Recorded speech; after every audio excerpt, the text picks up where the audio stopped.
Hello friends, मैं Mohammad Shahid sir आप सभी का साइंस वर्ल्ड एडू में स्वागत करता हूं। आज के इस क्लास में हम लोग जैक द्वारा जारी किए बायोलॉजी के मॉडल सेट 2 का कंप्लीट सॉल्यूशन जानेंगे। आइए शुरू करते हैं। जिस प्रकार मॉडल सेट नंबर 1 में 35 क्वेश्चन था, इसमें भी आपका 35 क्वेश्चन दिया जा रहा है। सब क्वेश्चन का आंसर करना अनिवार्य है और हर क्वेश्चन में 1 अंक निर्धारित किया गया है। जैसे मेरा पहला क्वेश्चन हो गया unit of grana. Unit of grana किसे कहा जाता है? देखिए, जब लीफ को स्टडी करेंगे तो इसमें देखेंगे 2 पार्ट पाया जाता है, एक ग्रेना होता है, एक स्ट्रोमा होता है। तो ग्रेना में क्या पाया जाता है? ग्रेना का यूनिट हम लोग बोलते हैं थैलेकॉइड को। हम लोग किसको बोलेंगे? थैलेकॉइड को। तो इसलिए 1 का करेक्ट आंसर आपका हो गया थैलेकॉइड। क्वेश्चन नंबर 2 आपका है splitting of water. Splitting of water, जैसे स्प्लिटिंग ऑफ वाटर के बारे में आप जानिए कि स्प्लिटिंग ऑफ वाटर किसे कहते हैं।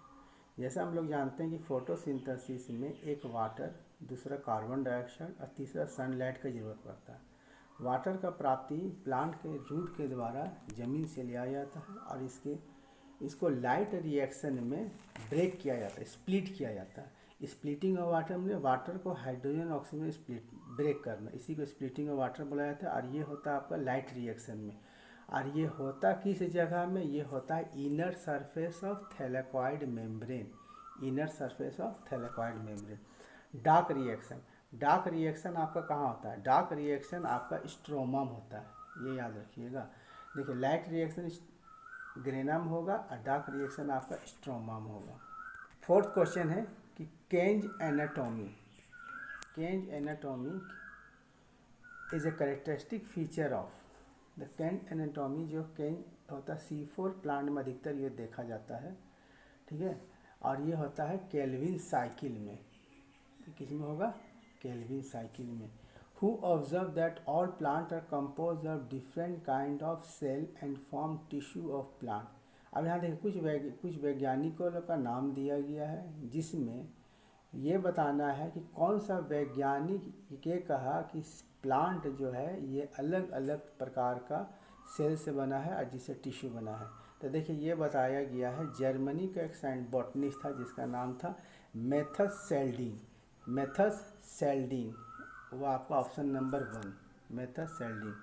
तीसरा है decomposition of organic nitrogen into ammonia is called ammonification. Organic nitrogen को जब हम लोग कन्वर्ट करेंगे अमोनिया में, और ये काम होता है बैक्टीरिया के द्वारा, तो इस चीज़ को हम लोग बोलेंगे ammonification. First action spectrum photosynthesis. देखिए, ये एक सिद्धांत है। फर्स्ट स्पेक्ट्रम फोटोसिंथेसिस किसके द्वारा डिस्क्राइब किया गया था? TW ईगलमैन के द्वारा। TW ईगलमैन के द्वारा। First stable product of C4 cycle. First stable product of C cycle, यहाँ पर देखिए कार्बन का जो रिडक्शन होता है उसमें 2 होता है। एक होता फॉस्फोग्लिसरिक एसिड और दूसरा होता ऑक्जेलो एसिटिक एसिड। तो C4 प्लांट में ऑक्जेलो एसिटिक एसिड OAA और फॉस्फोग्लिसरिक C3 साइकिल में होता था। चूँकि C4 साइकिल के बारे में पूछा है तो इसका करेक्ट आंसर क्या हो जाएगा? Oxalic acid, B number. Bioluminescence का मतलब जान जाइए कि लाइट को इमिट करना। जैसे हम लोग गाड़ी में हेडलाइट से लाइट रात में लोग जला के चलते हैं, तो उसी तरह कौन सा एनिमल के पास फीचर, जैसे जुगनू का बारे में जानते हैं, फायर फ्लाई जो होता है रात में वो लाइट जलाता है, तो उसी प्रकार से उसको ल्यूमिनेंस बोलेंगे। और ये कैरेक्टर किस में पाया जाता है? सिलेंट्रेटा में है, टीनोफोरा में है, प्लेटीहेल्मिन्थिस में या एनालिडा में। तो ये कैरेक्टर टीनोफोरा में दिया गया। ये कैरेक्टर किस में दिया गया? टीनोफोरा लाइट को इमिट कर सकता है। Number of chambers in heart of crocodile, ये बहुत इंपॉर्टेंट है, हमेशा पूछा है। Number of chambers in heart of crocodile में कितना चेम्बर हार्ट? तो 4। प्रायः हर रेप्टाइल में 3 चेम्बर पाया जाता है, लेकिन रेप्टाइल में एक ही एनिमल है जिसका नाम क्रोकोडाइल है, जिसके पास 4 हार्ट चेम्बर पाया जाता है। अब यहाँ देखिए, दूसरा क्वेश्चन है आपका कि प्रेजेंस ऑफ न्यूमेटिक बोन। देखिए, न्यूमेटिक बोन किसे कहा जाता है? देखिए, बर्ड सब्स में बोन जो होता है उसके बीच में बहुत ही छेदा होता है, और वो हॉलो बोन जिसको हम लोग बोलते हैं, उसको बायोलॉजी में उसको हम लोग हॉलो बोन को बायोलॉजी में क्या बोलेंगे, न्यूमेटिक बोन। और ये हल्का बोन होता है, इसी के वजह से पक्षी लोग उड़ लेता था। पक्षी के पास जो बोन प्रेजेंट है वो न्यूमेटिक बोन प्रेजेंट है, तो इसलिए आंसर हो जाएगा ऑप्शन नंबर डी, बर्ड्स। अब देखिए, which of the following is not a characteristic feature of mammal. देखिए कौन सा मैमल्स का पहले बात जानिए, मैमल का करेक्टर क्या क्या होना चाहिए। पहला करेक्टर होना चाहिए उसका कि मतलब ईयर पिना, मतलब कान का हम लोग देखते हैं कवर टाइप का बना हुआ, छेदा के ऊपर से कवर दिया गया, उसी तरह से जितना मैमल सबके पास रहता है उसको हम लोग ईयर पिना बोलते हैं। प्रेजेंस ऑफ बॉडी हेयर, देखिए सारे के बॉडी में, हम लोग के भी बॉडी में हेयर है, गाय के भी बॉडी में हेयर है, बकरी का भी है, घोड़ा का भी, मतलब प्राय लगभग जितना हम लोग जानवर देख रहे हैं सबके बॉडी में हेयर है, वो सब मैमल है। मेमोरी ग्लैंड के बाद में जान ही रहे, मिल्क फीडिंग के लिए इस्तेमाल होता है। लेकिन डी नंबर ऑप्शन जो है वो टू चैम्बर हट किसी मैमल में हो ही नहीं सकता है, समझे। तो which one of the following is a not characteristic feature of mammal, तो ऑप्शन नंबर डी, ये किसी मैमल का ये फीचर नहीं हो सकता है। ऑप्शन नंबर ए, बी और सी हो सकता है, option number D two chamber हट हो नहीं सकता।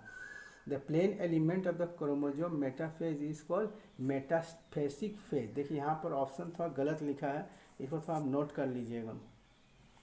यहाँ पर लिखा हुआ मेटाफेज प्लेट, लेकिन एक्चुअली उसको क्या बुलाता है, मेटाफेसिक प्लेट बुलाता है। क्या बुलाता है, metaphasic, METAPHASIC, metaphasic plate. 14th number question है फॉर्मेशन ऑफ चेस्माटा। देखिए जब म्यूसिस सेल डिवीजन होता है तो एक क्रोमोजोम दूसरे क्रोमोजोम के ऊपर ओवरलैपिंग करता है, ठीक है, क्रॉस, और इसी को हम लोग चेस्माटा बोलते हैं। तो चेस्माटा का फॉर्मेशन बाबू डिप्लोटीन स्टेज में होता है। कब होता है, डिप्लोटीन में होता है। चेस्माटा का फॉर्मेशन डिप्लोटीन स्टेज में होता है, और डिप्लोटीन सर भी आपका प्रोफेज 1 का सब स्टेज है। अब यहाँ देखिए proteinaceous constituent of an enzyme. देखिए इंजाइम तो अब जानबे करते हैं, इंजाइम एक प्रकार का हम लोग क्या बोल सकते हैं उसको, बायोलॉजिकल कैटलिस्ट, जो हमारे शरीर में, जो किसी भी लिविंग ऑर्गेनिज्म के बॉडी में केमिकल रिएक्शन को फास्ट करने में मदद करता है।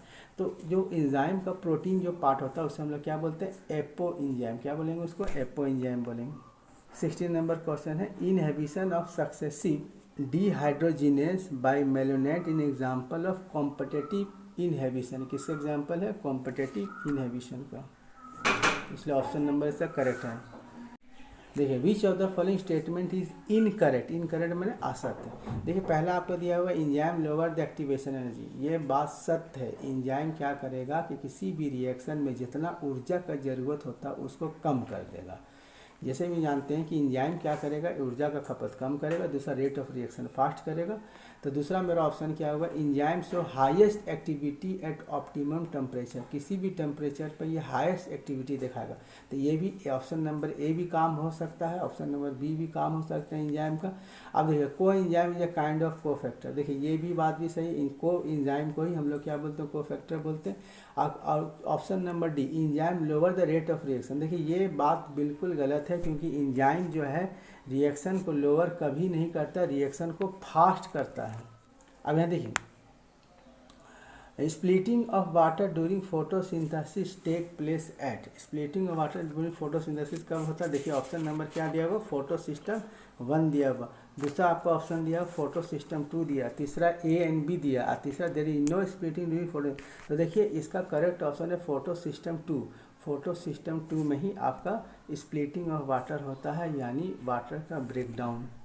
दूसरा C3 cycle is also known as, C3 cycle का दूसरा नाम क्या है, केल्विन साइकिल। किसका नाम है, केल्विन साइकिल।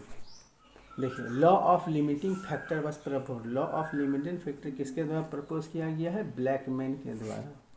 अब यहाँ देखिए 5 kingdom of classification were propose, 5 kingdom का क्लासिफिकेशन प्रपोज किया गया है RH Whittaker, Robert Harding Whittaker, इसलिए ऑप्शन नंबर इसका बी करेक्ट हो गया।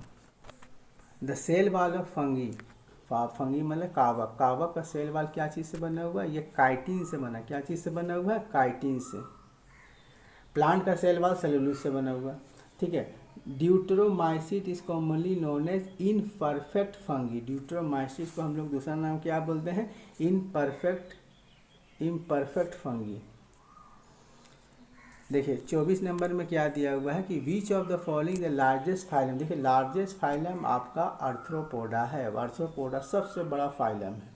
हाँ, lichen is in symbiotic association. देखो लाइकेन क्या है, लाइकेन में अलगी और फंगी का एसोसिएशन जब होता है तो उसको हम लोग क्या बोलते हैं, लाइकेन। उसको क्या बोला जाएगा, लाइकेन। वायराइड, देखिए वायराइड में क्या होता है, फ्री आरएनए होता है। वायराइड में क्या होता है, फ्री आरएनए। टीएमबी, टीएमबी का फुल फॉर्म होता है टोबैको मोजाइक वायरस। देखिए टूलिप लिख दिया, ये भी गलत है, टोमेटो भी गलत है। डी में क्या टोटल मोजाइक वेक्टर, ये भी गलत है, इसलिए ऑप्शन नंबर सी इसका करेक्ट है, टीएमबी। अब यहाँ पे देखिए 28 नंबर में क्वेश्चन क्या बोले 28 में, virus that infect bacteria score. जो वायरस बैक्टीरिया को इन्फेक्ट किया करेगा उसको हम लोग क्या बोलेंगे, बैक्टीरियोफेज। क्या बोलेंगे उसको, बैक्टीरियोफेज, इसलिए option number B. First terrestrial plant to possess vascular tissue. Vascular tissue क्या किसे कहा जाता है, जाइलम फाइलम को भस्कुलर टिश्यू बोलते हैं। और ये आपको देखने को मिला था टेरिडोफाइटा, यानी ऑप्शन नंबर डी इसका करेक्ट है। देखिए 30 में liverwort and mosses. Liverwort और मॉसेस ये आपका किस में बिलोंग करता है, ब्रायोफाइटा में। किस में बिलोंग करता है, ब्रायोफाइटा में। अब ब्रायोफाइटा के कल के वीडियो में हमने बताया था कि ब्रायोफाइटा सेट 1 में दिया गया एम्फीबियन और प्लांट किंगडम ब्रायोफाइटा बोलते हैं, जो नमी वाला एरिया में पाया जाता है, यानी मॉइस्ट जमीन में। तो लीवर बट मॉसेस किस जगह पाया जाएगा, जिस जगह आपका नमी रहेगा। अब यहाँ देखो क्वेश्चन क्या है, organism that completely lack cell wall. एक ऐसा ऑर्गेनिज्म का नाम बताइए जिसके पास उसके बॉडी में सेल वॉल नहीं पाया जाता है, तो उसका नाम है माइकोप्लाज्मा। नाम है क्या, माइकोप्लाज्मा। अब माइकोप्लाज्मा में दूसरा नाम याद रखिएगा, ये स्मॉलेस्ट लिविंग सेल है, इसका दूसरा नाम होता है PPLO. Blue green algae is a dash. Blue green algae आपका बैक्टीरिया है, इसका दूसरा नाम साइनोबैक्टीरिया है, और इसमें मोनेरा में पाया जाता है। An extra circular DNA is called plasmid. Extra circular DNA को हम लोग क्या बोलते हैं, प्लास्मिड बोलते हैं, इसलिए ऑप्शन नंबर 1 करेक्ट हो गया। सब यूनिट ऑफ 70S राइबोजेम। अब 70S राइबोजेम का यूनिट होता है 50-30, 60-40 80S का होता है, और 70S का 50-30। देखिए 35 में क्या है, 35 में थोड़ा सा बाबू आप लोग को थोड़ा सा समझना पड़ेगा। यहाँ देखिए splitting of water during photosynthesis is associated with which of the following mineral. मतलब कौन सा मिनरल जो वाटर के स्प्लिट कर रहा है उसे मदद कर रहा है। तो देखिए ऑप्शन है मोलिब्डेनम, ये भी गलत है, कॉपर है, बोरोन है, मैंगनीज है। देखिए मैंगनीज के साथ साथ क्लोरीन का भी ज़रूरत पड़ता है, मैंगनीज के साथ साथ क्लोरीन का भी ज़रूरत पड़ता है splitting of water during photosynthesis. तो मैंगनीज के साथ साथ आप यहाँ पर क्लोरोफिल भी याद रखिएगा, क्लोरीन का भी नाम आप लोग याद रखिए।